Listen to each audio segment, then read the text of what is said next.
أبسي يا عمار نبيين أكنا جدا ما تياسر أبسا ربي برت جنني وادا إسني قال ميجرا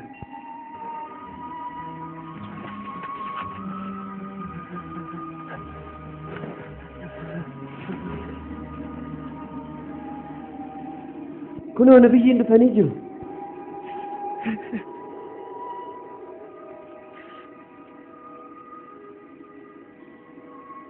يا إركما ربي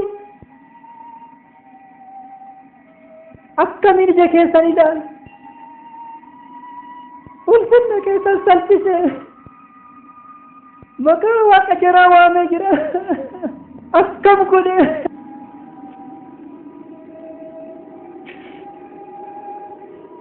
ركبتان جرا أكا فالله لنتاسسة وصوتك يلالو باتك يغرى جبين الراجيسة والفن كيسا أكا سلسسنا تركسيسة يا غوبتاك يا رارمك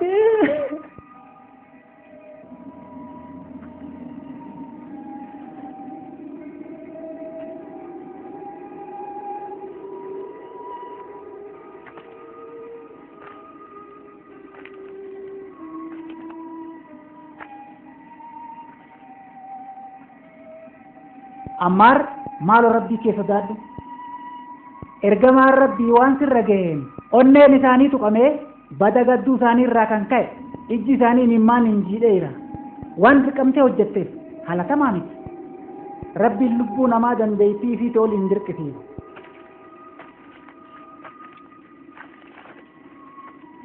biyya kanatti nagaan argattan yoo as jiraattan tokko tokkoon adamsanii isin qalu. nabiyyiin gara Habashaa deema achitti mootii namni tokko isa biratti hin miidhamnetu jira jedhaniiru. ammuma baha hatattamaan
fardaan gurgurtaan dhufan haa dhokannuu.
kottee jara arginee dhukabuun garuu jara argachuu hin dandeenye akkanumaan dadhabne. Egaa warri miilaan deeman fardaan guluftoota jalaa bahan naan jechaa jirta. Jalaa bahanii iddoo galan dhabne malee. Muhammad ammas makka keessa jiru dadhabdootatti nu jalaa bahe malee. Dadhabaa ta'anii jabaa ta'anii maal garaagarummaa qaba. Daldala Habashaa wajjin qabnu baay'ee miidha. Habashaa amma mootiin Habashaa michuu keetii miti. Michuu koo jedheetii yaada. Egaa michooma kee itti fayyadamuu hin dandeessu. Nan deebisa jedheen abdadha. Kanaafuu deem gara Habashaa.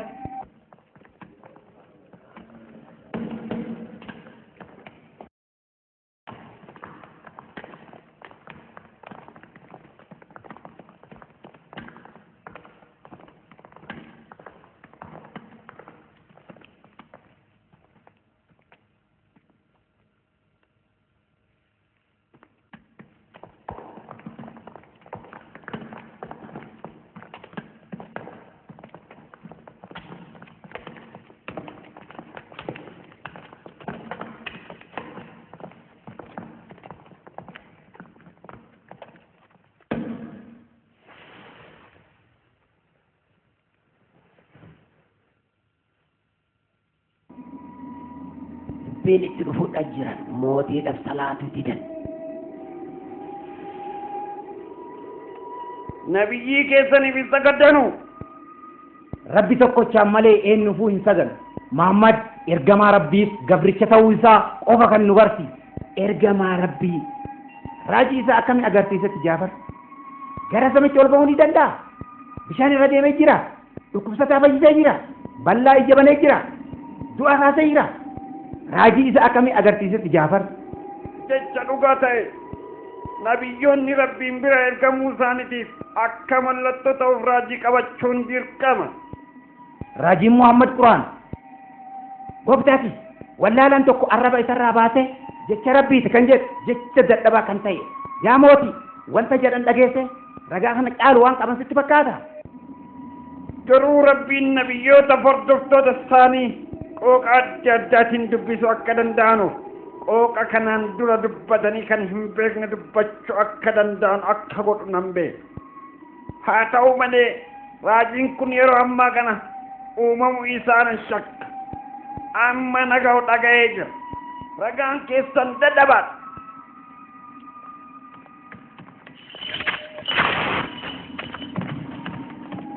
Dhiibbaan waan nutti guddatee miidhaan waan nutti cimeef eegumsa argachuuf isin bira dhufu. Muhammaditu gara Habashaa deema. Achitti mootiin dhugaa namni tokkollee isa biratti hin miidhamnetu jira jedheen warra. Adabbii sirriitti adabamanii miidhaa jedhan gooftaa ko. Muhammadiin maaliif gara kootti isin erge? Sababni isaa waan kiristaana taataniif amantii Rabbii irratti qabdan nuuf akka eegumsa gootan isin kakaasa jedhee waan amaneef.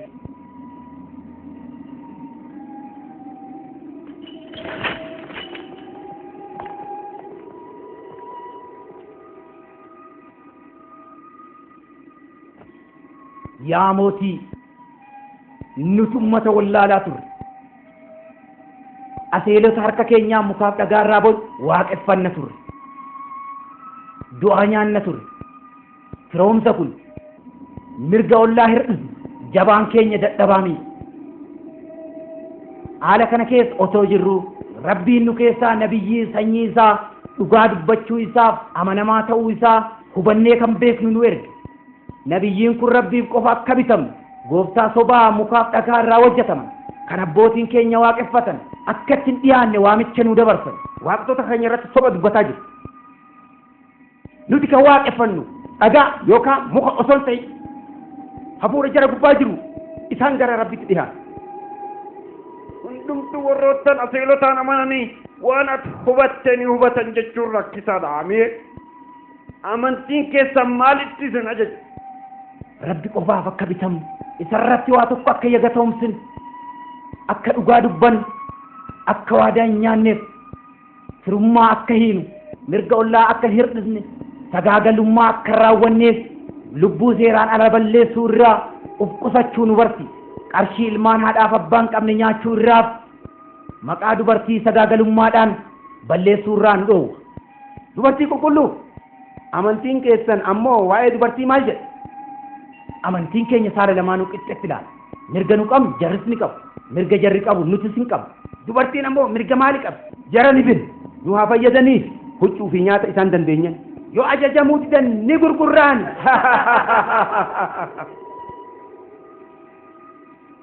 Harmee kee ji'a 9 garatti si baat qiniinfattee si jeet booda haga lubbuu beektutti si kunuunsitee si guddiste ulfinna si akkanatti salphiftaa Amiir. Waaqtonni kee si dubbisuu dadhabani Amiir moo rabbiin tokkichi jaraa arraba jaraa cufe? Rabbiin keenya qofa odoo hin ta'in kan ilmoo namaa hundaa. Rabbi Ibraahim, kan Muusaa, kan Zakariyaa, kan Yahyaa, kan Iisaa. Akkuma Muhammaditti ergaan bu'e hunda jararrattis kan ergaa buusedha. Maqaa kana hunda eenyuun isan barsiise? Quraan kitaaba kan Muhammad irratti bu'e. Muhammad ilmoo haadha fi abbaa hin qabnee fi kan re'ee tiksee guddate. Isaanis Galiilaa keessatti hojii anaatummaa hojjetan turre. Dhugaa isiniin jedhe. Ergaa Muhammadiin fideef ergaan Yesuusii burqaa tokkorraa kan waraabamaniif. Yaa mootii waa'ee Yesuusis waan gurraaf ulfaatu waan jibbisiisaa dubbata. Waa'ee Yesuusii maal jedhan? Nama malee haala gooftummaa hin qabu jedhan. Dubbadha amantii waa'ee Yesuusii irratti qabdan maal fakkaata? Akka nabiyyiin Muhammad nu barsiisanitti hafuura kan Rabbii irraa ta'e gara Maryamii qulqullittiitti. Yesuusii eenyuun isa akka ta'eef akkaataa ittiin dhalate gaafadha. Quraana keessan keessa akkaataa dhaloota Yesuusii wanti himame jira ree? Attam mina dubbis.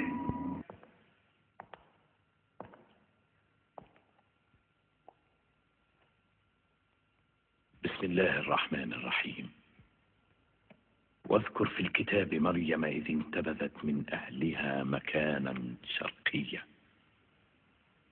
فاتخذت من دونهم حجابا فأرسلنا إليها روحنا فتمثل لها بشرا سويا قالت إني أعوذ بالرحمن منك إن كنت تقيا قال إنما أنا رسول ربك لأهب لك غلاما زكيا قالت أنى يكون لي غلام ولم يمسسني بشر ولم أك بغيا قال كذلك قال ربك هو علي هين ولنجعله آية للناس ورحمة منا وكان أمرا مقضيا صدق الله العظيم.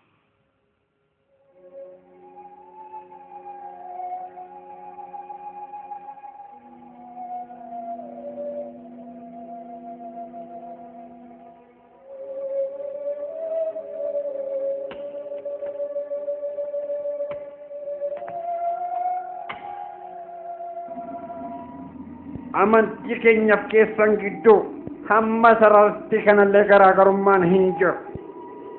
Amr warqii tabba gahullee yoo naaf namootaan naga kan dabarseesiif hin kennu. Jaafar kanaan booda bilisa baatanii jiru. Gooftaan eeyyamee hanga biyya keessaniif deebitanutti daangaa bulchiinsa koo keessatti nagaadhaan jiraachuu ni dandeessan.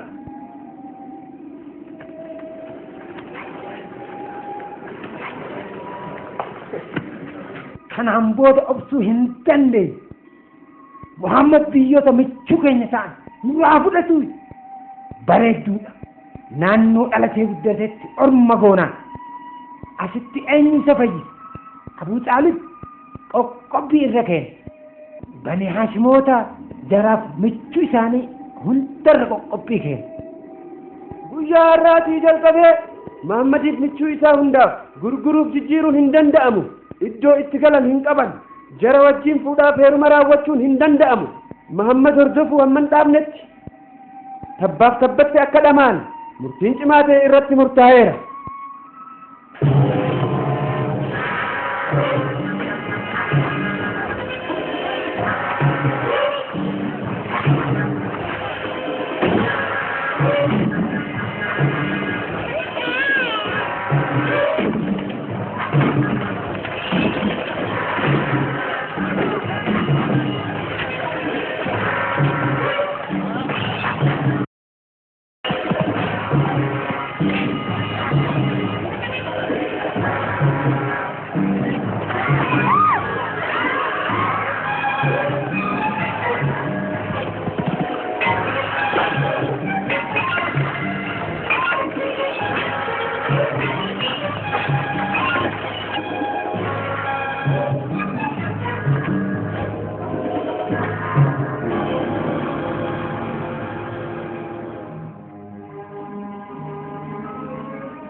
waggaan waggaa jijjiiraa deemaa jiru.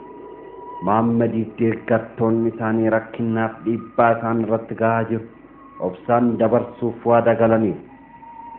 Qoqqobbiin eegee gatamee waggaa 3 haadhi amantoota Khadijaan addunyaa kanarraa du'aan addaan bahan. Abaa Xaalibis gaddi osoo isaan nyaatu ture dhukkubni du'aaf isaan dabarsu sireerra isaan oolche. Kanaaf waggaan kun waggaa gaddaa jedhamuun beekama.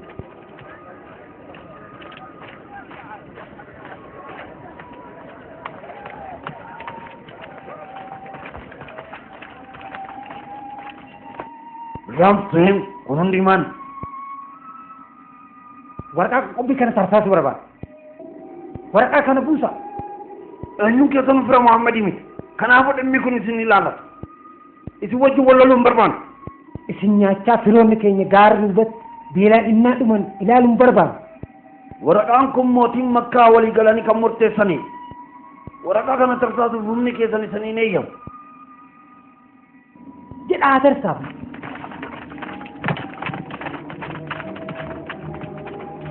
Wanti kun waan galgalaan nutti hojjetan.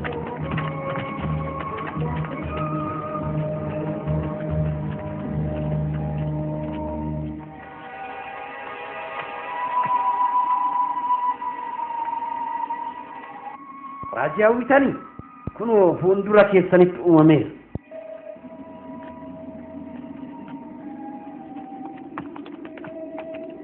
Uumama Rabbiin keessaa dadhabduun kun raajii isinii hojjetti.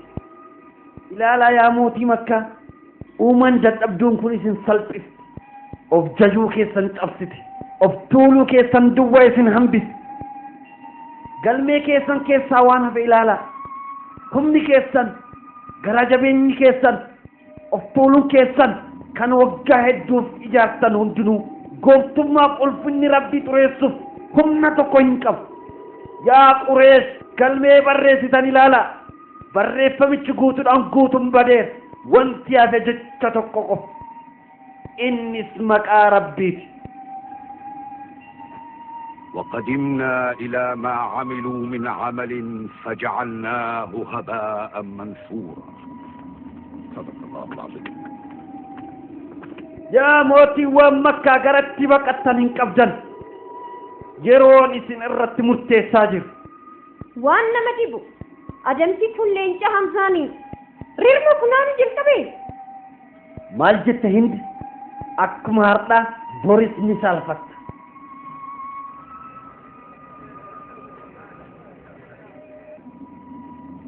Kanaan booda lubbuun hin turu. Duuti biyya dhiyaateera. Sababni ni nafrasi waama birootan kiyya. Du'aaf jiruu caalaa cimaa waan ta'eef. Muhammad nagaa akkasii wajjin buusu dubbisanii jira. Waan hin dandeenye nu gaafata akkamiin nagaan bu'a? Waaqota keenya akka hin arrabse itti hima. Innis amantii keenya hin tuqin. Nutis amantii isaa hin tuqnu. Yoo kanaan walii gal waan jedhu dhaga'uudhaaf nuti qophaa'u. Jecha tokko qofa akka fudhatanis hin gaafate. Yoo barbaade tokkoo miti jecha fudhanne fudhan. Haa ta'u malee haasa'u gooftaa tokko jedhu sirumaa hin fudhatu. Jecha isaa dhaga'uun hamma kana isin sodaachise.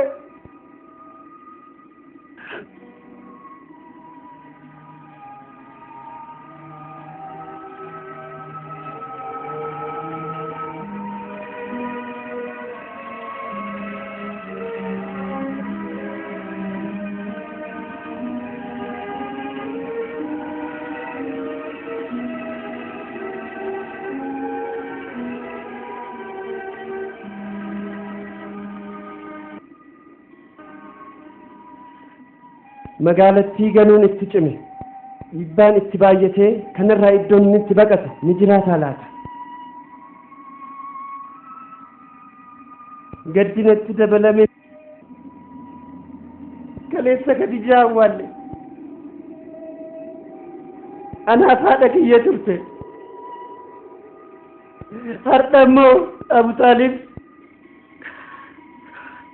Abu Talib booda Makkaa keessatti eenyuun nuuf dhaabbata waan kana ta'eef nabiin Makkaa irraa fagaachuu barbaada gara Xaa'if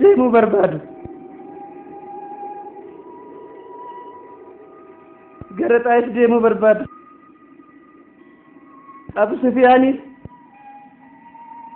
Abu Lahabis Abu Jaalinis iddoo hin jirre Xaa'if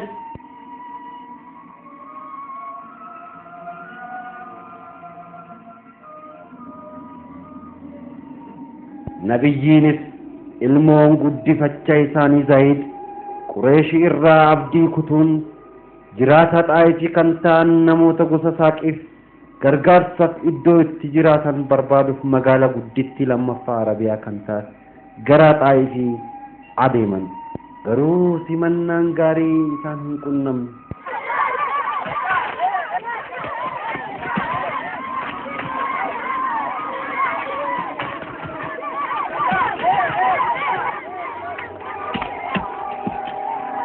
Rabbi sodaadha Hatiraa Rabbi sodaadha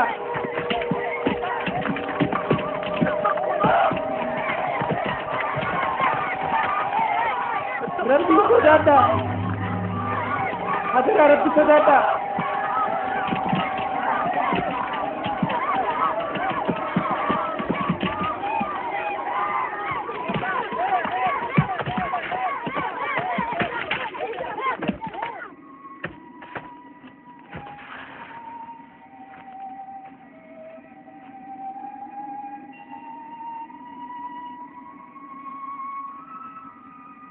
ati kiristaana biyyi kiyya ni nawaan nabiyyitti kenni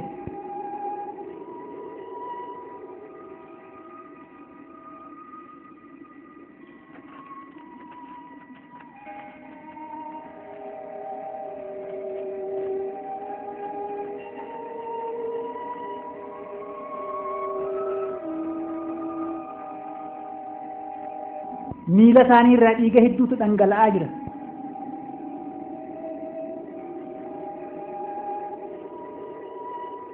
du'aa irra jiran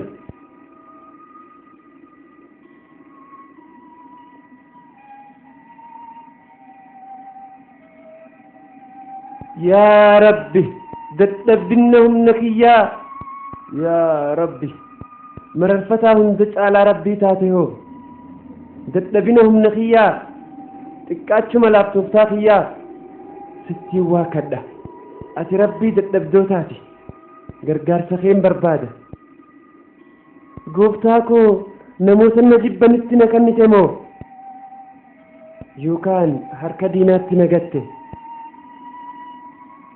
yoo lolli keenya irratti hin jiraatin wanti biraan hin yaachisu garuu araaramni sirraa ta'e waan hundaaf naa caala dukkana isaan jijjiirteen tikfama akka dallansuun keenya irratti hin buune yookiin jibbaan si biraa akkan hin dhaqqabne tooftaa addunyaa kanaaf kan dhufu ittiin dhaabdeeniin si kadha jaalala kan kee hammaan argadhutti osoon ifatiniin dadhaba humnitinis si malee hin jirtu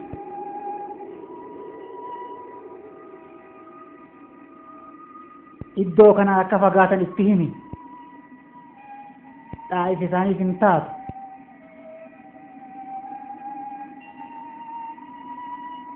guyyaan kanarra badaa isaan mudatee hin beeku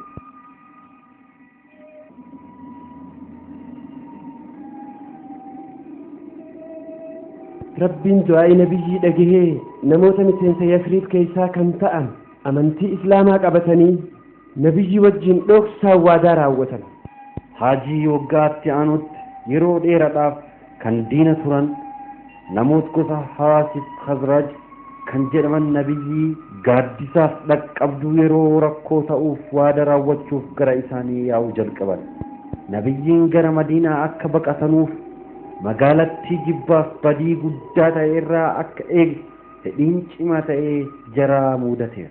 Haa ta'u malee waadaan sun raawwatamuuf adeemsi isaa uummata Madiinaaf ifa ta'uu qaba ture. Yaa firoota kiyya asnatti siiqaa ulfinna waadichaa hubadhaa. Kan waadaa seentanuuf mushrikoota araboota hunda wajjin falmuuf baqattoota amantoota ta'an obboleessa godhachuuf mushrikoota immoo yoo fira keessan ta'anillee akka diinatti ilaaluuf kan waadaa galtan waaqtota mukaaf dhagaarraa hojjetaman caccabsitan ibidda keessatti gubuuf. Yaa firoota kiyya waan kana hunda obsaaf ciminaan dhaabnee ni baana yoo jettan waadicha xumuraa. Yoo lubbuu keessaniif waan sodaattan ta'e garuu hin xummurina. Dhugaa maqaa Rabbiin si ergeetiin kakan eegumsa ofii keenyaaf maatii keenyaaf mallaqoota keenyaaf goonu siif illee ni goonu. Waan kana hunda walii gallee nabiyyi wajjiin waada raawwanne. Waada kana irraa kan duubatti jedhe miidhamaan isuma qofa. Nuti gosa Hawsiif gosa Khazraj kan ta'an Rabbiif ergama isaa raga godhachuudhaan ergama Rabbii onneedhaan ajajamuuf Islaam lubbuu keenyaan ijoollee keenyaaf mallaqa keenyaan gargaaruuf obboleewwan gara keenyatti baqatanuufis onnee keenyaaf balbala keenya banuudhaan jaalalaadhaan keessummeessuudhaaf kunoo waada seene.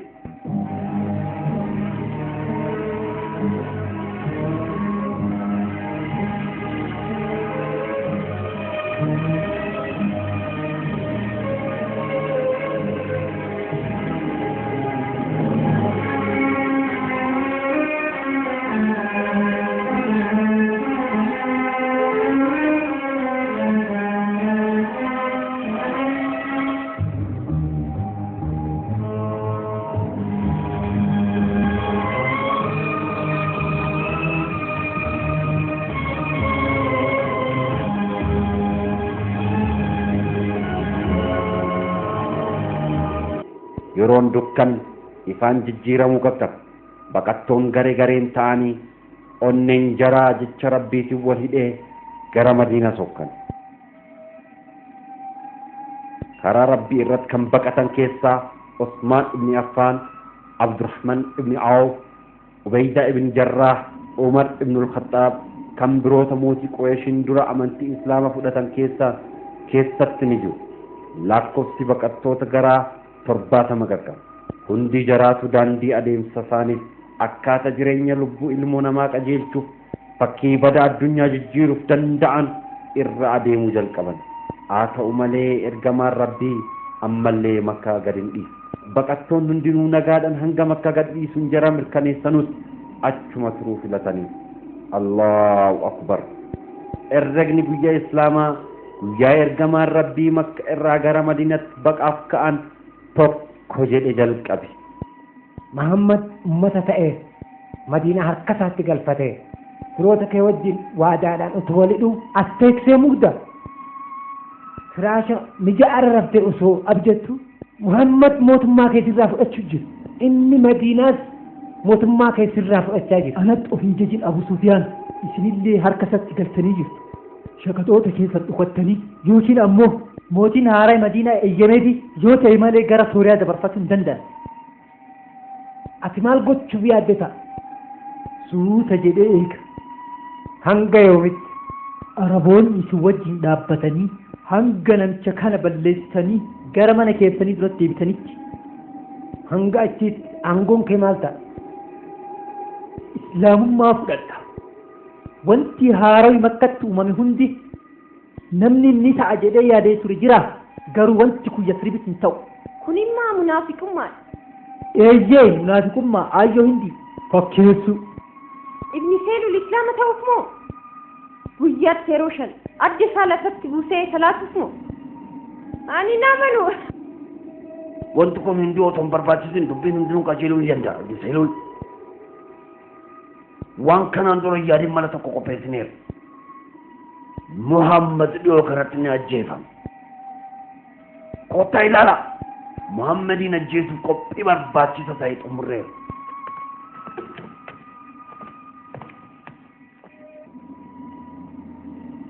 Gosa hunda keessaa dargaggoo ciccimaa dhimma kanaaf finnee jira. mucaan kiyyee Ikrimaan jara wajjin jira. Hundinuu akka nama tokko ta'anii isa rukutu. Dhiigni isaa gosa hundatti qaqqaba. Yaada kanatti walii galtaniitu. Wanta hunatti hin fakkaatu. Waamichi cimee waan itti fufu natti fakkaata. Garuu karoora Abulhakiim dubbicha gabaabinaan kan xumurudha. Eeyyee hanga dhumatti dhoksee awwaala.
Aliin iddoo Muhammaditti rafee argamu aarsaa fi ofiisaa haa qopheessu.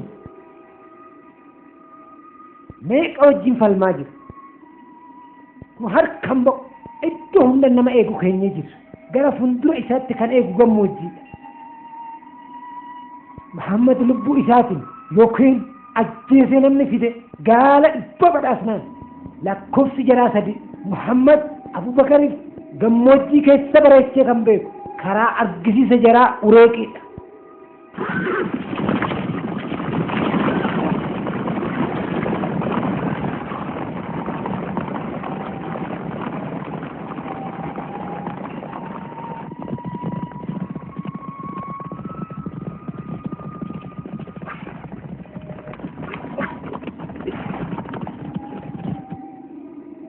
Asmaan hojjetan karaan Madiinaa fi kotteen jara kan argisiisa fi namni kibbaa gara lixa deema. Wanti bareechee beeku eegee dhugaa jetti namni akka keetii bareechee beeku.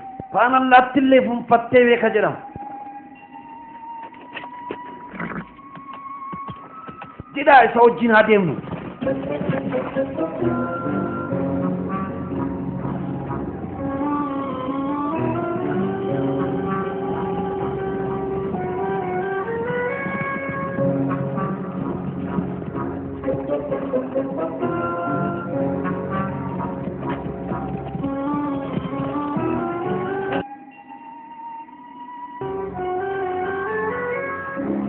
Muhammad bas lubbuu keetiin makka si geessuuf waadaa ta'e of eegaa holqi hunduu kan bineensan guutamanii.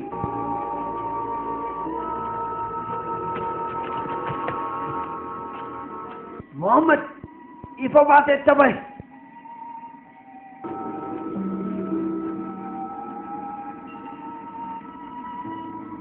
Kana keessa jiraachuu hin danda'u. Manni isaa phaphoon hin kutamu. Guggeen kunis buuphaa gataa jirti. Gonkuun as keessa hin jiraatu. Karaa dheeraa kana hunda akkanumatti dadhamu. Jedhaa gara kaabaa Yaasriib haa deemnu.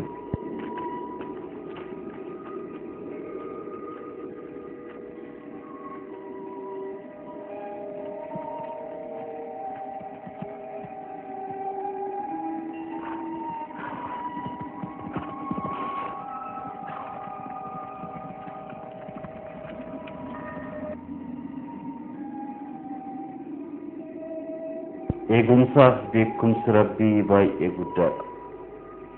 Muhammadiin ilaalcha mushrikoota irraa kan dhowwe mana isaa pupphaa dadhabduun qofa ture. Yeroo san Abubakar carraa nabiyyiif carraa islaama fuulduraa isaan waan cinqee sodaachisee jiruuf haa ta'u malee nabiyyiin Muhammad yaa michuu koo Abubakar gaddi sitti hin dhagaamin rabbii yoomiyyuu nu wajjin jira jechuudhaan dhugaa guutumaan guututti dubbatan. Nabiyyuun michuu isaanii Abubakariif karaa agarsiisaa isaanii wajjin guyyaa cinqii tokko holqa kana keessa erga dabarsaniin booda karaa cabsaa gammoojjicha kukkutaa gara Madiinaa adeemsa itti fufan. Madiina keessatti musliimonni dhufaatii nabiyyii fedhii guddaadhaan eegaa jiru. Onnee jaraa sodaaf yaaddoon diiguuf wanti mul'atu jira. Wanti mul'atu hin jiru. sodaanaan jedhe karaa irratti maal ta'a laata?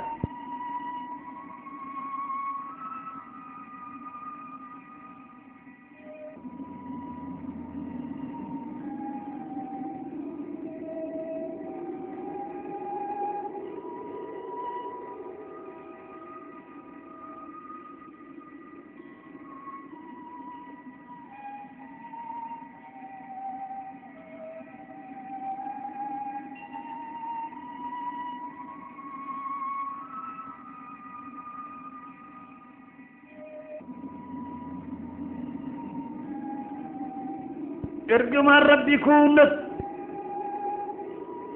ergamaa rabbii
yaa ergamaa rabbii mana kiyyatti boqodhaa manni kiyya mana Yasrib hundarra ulfaata yoo hayyama keessan ta'e manni kiyya mana hundarra filatamaa mana kiyyatti boqodhaa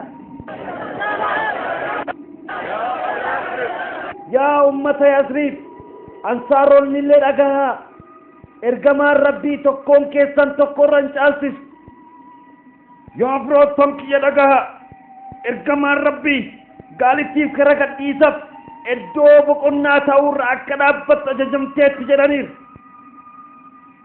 iddoon gaalli dhaabbattu masgiidaf mana nabiyyi ta'a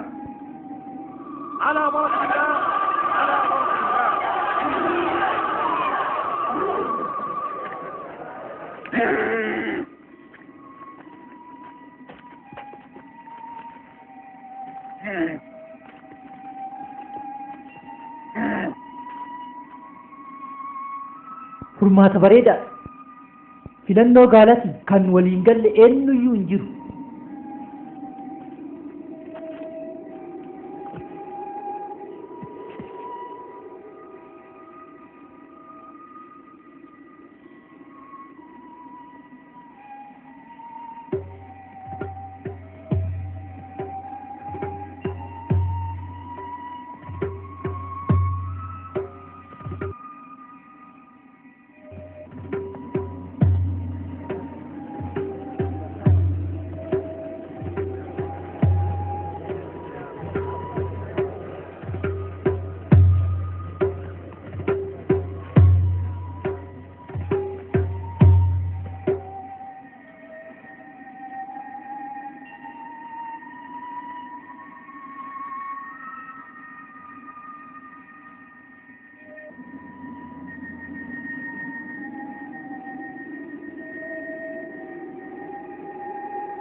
maqaa rabbiitiin iddoo kanarratti mana nabiyyiin ijaar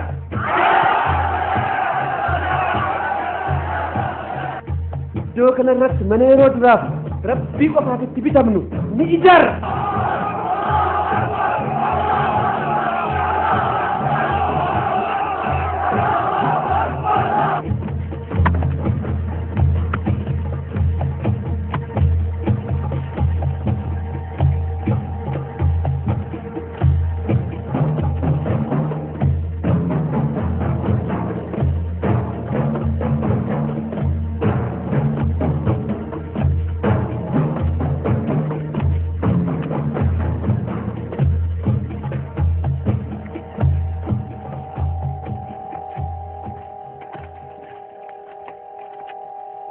ergamaan rabbii dhagaa gahiinsi isaanitti baasu kan karaan dadhabsiisan hin ga'uuni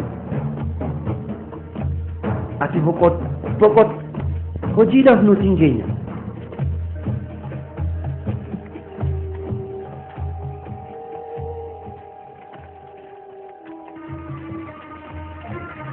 hojii dhaabuuf dideera hojiin baadaa dhagee waan nu barsiise umriin isaa 53 umriin kan keeneef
eeyyama rabbiitiin hojichi xumurame namoota gama salaatatti akkamiin hawaamu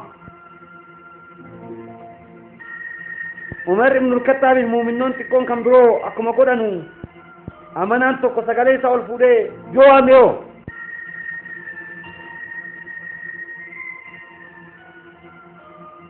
nabiyyiin walii galaniiru sagalee namaatiin haa ta'u jedhaniiru se filataniiru Bilaal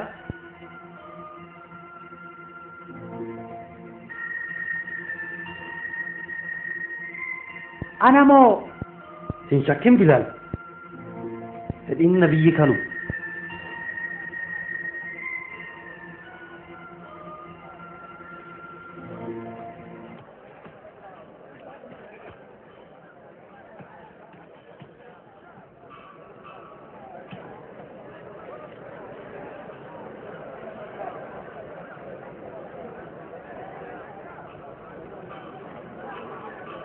الله أكبر الله أكبر الله أكبر الله أكبر أشهد أن لا إله إلا الله أشهد أن لا إله إلا الله أشهد أن محمدا رسول الله أشهد أن محمدا رسول الله حي على الصلاة حي على الصلاة حي على الفلاح حي على الفلاح الله أكبر الله أكبر لا إله إلا الله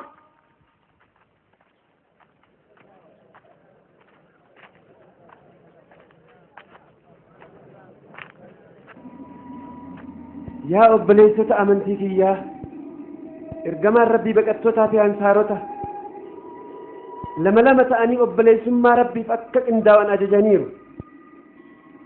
Ummanni Madiinaa tokko tokkoon baqattoota keessaa tokko haa hammatu, obboleessa godhatee haa qabatu, qabeenyaa haa qooduufi jedhamee walammadhaa obboleessummaa rabbiif ta'e walitti qindaa'aa.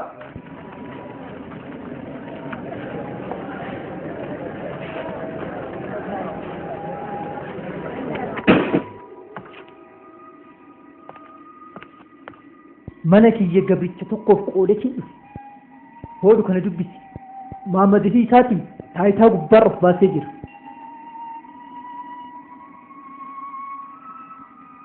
Haalli mucaa kiyyaa isin wajjin jiru akkami? Sangaa salaataaf camadamsiis ta'ee jira. Harka keessi hin gubu. Yoon kukkutamin manichi akkuma jiru hin guba. Mootummaa ta'ee jira. Guyyaa guyyaan labsii roobsa. Islaamummaa michoomsa gosaaf sanyii caala ta'uu isaa labsee jira. Wanti kun maali? Amantoonni Qureeshii fi Yasrii akkanumaas kan jara hordofan, kan jaraaf dhaabbatanii, kan jara wajjin falman hundinuu ummata tokko. Jechi kun akkas hin sossobu. Gosa Arabootaa tokko godhuun waan yaadamuun sanaa ol dhimmi caalaan asirra jira. Ollaan akkuma maatii yakkatti hin hojjetina. Mirga isaatiin tuqayyettee waan yaadde osoo isan hayyamsiisin hin hojjetin. Waan inni jedhe hojjechuurraa waan deebi'anuu miti. Yahudonni fi Musliimoonni qixxee ta'uu jaraa murteesseeru. Mee waa'ee Yahudaa Isriif waan murteessu dubbisi. Musliimoonni fi Yahudoonni amantii jaraa bilisaan ni geggeessu. Qabeenyaaf lubbuun jaraa eeggamaa jara miidhaaf sagaggaalummaa raawwatan malee. Ilaal dubartiin akka dhaaltu ajaja mirgaa hedduu kenneetii jira. Gaalatis mirga kenneetii jira. Quraana keessa akkana jedhe. Lafarra socho'an tokkolleen hin jiru. Koolaadhaan qilleensarra kan deemu hin jiru. Akkuma keessan uummatoo ta'an malee. Muhammad waanuma hunda seeraaf sirni Madiinaa kootillee osoo hin hambisin akka hin jirre taasisee jira. Abaaramaan kun ijoollee keenya lubbuu keenya nurraa saamee duwwaa nu hambiseera. Faayidaa faala keenya irratti waan dhugaa jedhee ijaaree jira. Kanaan booda ni ga'an. Kaffaltii isaas ni kennaaf.